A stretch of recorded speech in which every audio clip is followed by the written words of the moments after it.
You've got two voices in your head right now. One's telling you to save every penny and retire at 40. The other's yelling at you to book that trip, order the drink, and live like there's no tomorrow.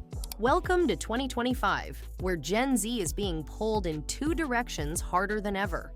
A new survey says 73% of Gen Z would rather have a better quality of life now than build up extra savings for later. That doesn't mean they're reckless with money. It means they're tired of being told to play a game that feels rigged.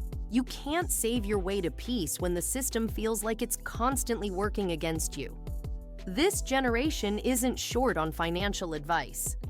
Every day online, they get told to start investing early, avoid debt, max out retirement plans, and live below their means.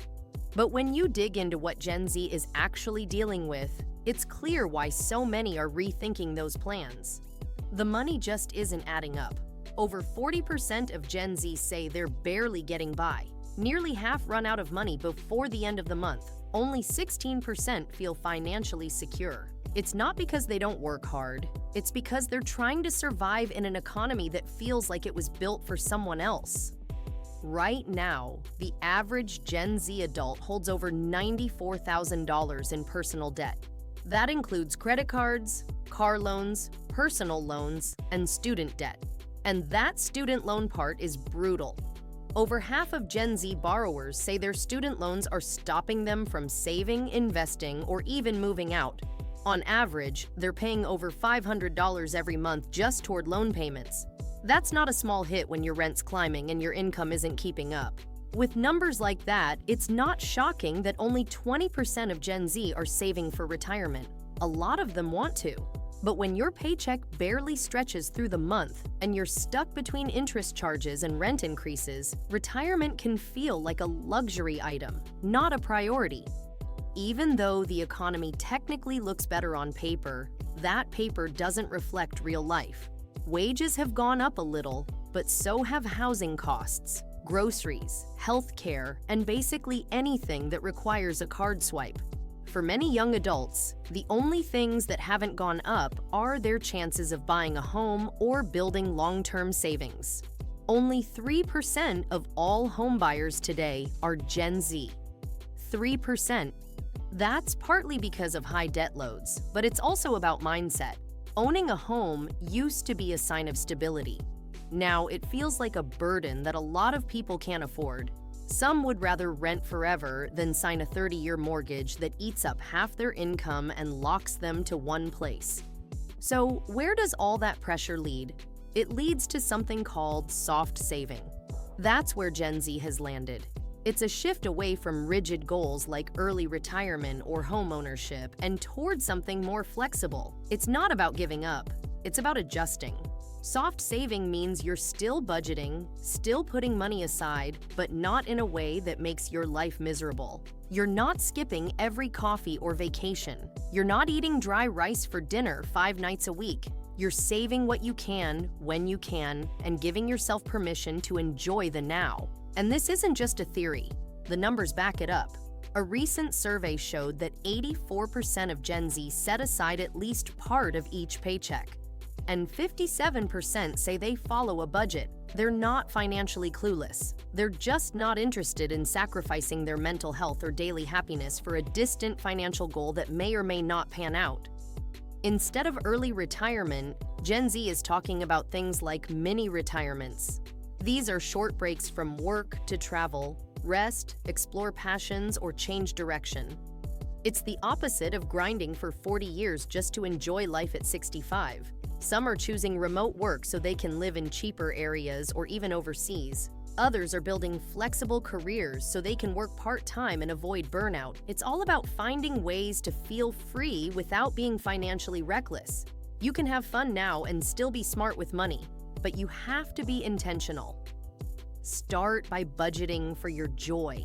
That means looking at where your money's going and asking what actually brings you happiness. Don't cut out everything fun. Just cut out what doesn't matter to you. If you love going out with friends but don't care about fashion, maybe you keep the nights out and skip the designer shoes. If concerts make your year, then set money aside for them like their rent. That's real budgeting. You can also automate your savings. This helps because most of us forget to save at the end of the month. Life gets in the way. But if you set it up so a small chunk moves to your savings or investment account as soon as you get paid, you'll start building a habit without overthinking it. Interactive Brokers is a great tool for that. If you're just starting your investing journey, check out the link in the description. They're offering up to $1,000 in free stock when you sign up using the link. It's simple, and you don't need a big budget to get started. You don't have to save thousands of dollars each month. Even putting away $50 a week is better than nothing. The key is consistency. And if you're investing, look for options that let you automate it, so you're not stuck timing the market or checking prices every day like it's a game of roulette.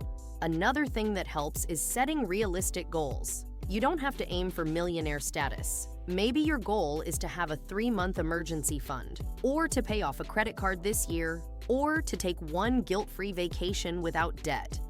Those are wins. Celebrate them, because those small wins give you momentum, and momentum matters more than perfection.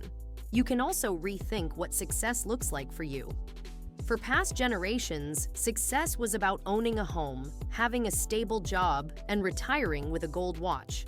For Gen Z, success might be having the freedom to say no to toxic work, or being able to live in a new city every few years, or waking up without the dread of bills and burnout crushing your mood. Freedom means different things to different people, and money should serve your life, not the other way around. If financial freedom means being able to take a day off without panic, or paying your bills without borrowing from next month, then you're already on the right track. And let's be honest, a lot of the financial advice Gen Z gets is outdated. It was built for a world where college was affordable, wages grew faster than rent, and loyalty got you promoted. That's not the world we're in. Gen Z didn't break the system. They just inherited it. And now they're trying to fix it with what they've got.